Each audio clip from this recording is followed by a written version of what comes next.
1 முதல் சில போன்களில் வாட்ஸ்அப் செயல்படாது. உங்கள் போன் பட்டியலில் உள்ளதா என சரிபார்த்து உரையாடல்களை பாதுகாக்கவும். ஜூன் 1, 2025 முதல் சில குறிப்பிட்ட பழைய ஐபோன்கள் மற்றும் ஆண்ட்ராய்டு ஸ்மார்ட் போன்களில் வாட்ஸ்அப் செயல்படுவதை நிறுத்தம்.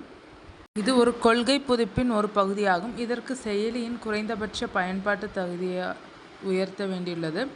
முன்னதாக இந்த மாற்றம் மே 2025 நடைமுறைக்கு வரும் என்று நிறுவனம் தெரிவித்திருந்தது. ஆனால் ஏற்பட்ட சிறிய தாமதம் பயனர்களுக்கு தங்கள் போன்களை மாற்றிக்கொள்ள கூடுதல் அவகாசத்தை அளித்தது. இந்த நடவடிக்கைக்கு பின்னால் உள்ள காரணம் இது மெட்டாவின் வழக்கமான சுழற்சி புதுப்பிப்பின் ஒரு பகுதியாகும். அதாவது வாட்ஸ்அப் செயலியை பயன்படுத்த தேவையான குறைந்தபட்ச நிபந்தனைகளை உயர்த்துகிறது.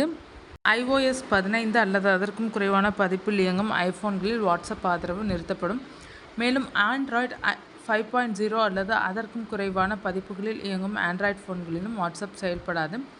இந்த மாற்றத்தால் பாதிக்கப்படும் சில போன்களின் பட்டியல் இதோ: iPhone 5s, iPhone 6, iPhone 6 Plus, iPhone 6s, iPhone 6s Plus, iPhone SE முதல் தலைமுறை, Samsung Galaxy S4, Samsung Galaxy Note 3, Sony Xperia Z1, LG G2, Huawei Ascend P6, Moto G முதல் தலைமுறை, Motorola Razr HD, Moto E 2014.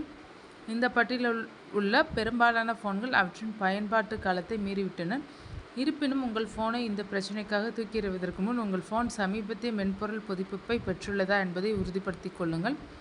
உங்கள் phone iOS 15.1 அல்லது அதற்கு பிந்தைய பதிப்பு மற்றும் ஆண்ட்ராய்டு 5.1 அல்லது அதற்கு பிந்தைய பதிப்பில் இயங்கும் திறன் கொண்டதாக இருந்தால் வாட்ஸ்அப் உங்கள் போனில் சரியாக செயல்படும்.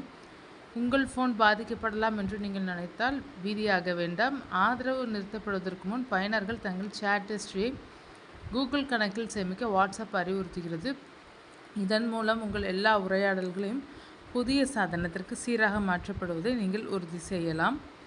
இதை செய்ய வாட்ஸ்அப்பை திறந்து செட்டிங்ஸ் என்பதை தேர்ந்தெடுத்து சேட்ஸ் என்பதை தொட்டு சேட் பேக்கப் என்பதை தேர்ந்தெடுத்து பின்னர் திரையில் உள்ள வழிமுறைகளை பின்பற்றவும். இதை செய்வதன் மூலம் ஒரு புதிய போனுக்கு மாறுவது மிகவும் எளிதாகும். சமீப மாதங்களில் பயனர் தனியுரிமையை மேம்படுத்துவதையும் தனிப்பட்ட தகவல்களை பாதுகாப்பதையும் நோக்கமாக கொண்டு வாட்ஸ்அப் பல மேம்பாடுகளை வெளியிட்டுள்ளது.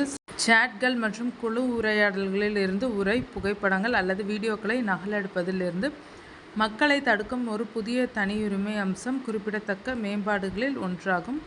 உணர்திறன் மிக்க தகவல்கள் அனுமதியின்றி பகிரப்படும் அல்லது தவறாக பயன்படுத்தும் வாய்ப்பை குறைப்பதே இதன் நோக்கம்.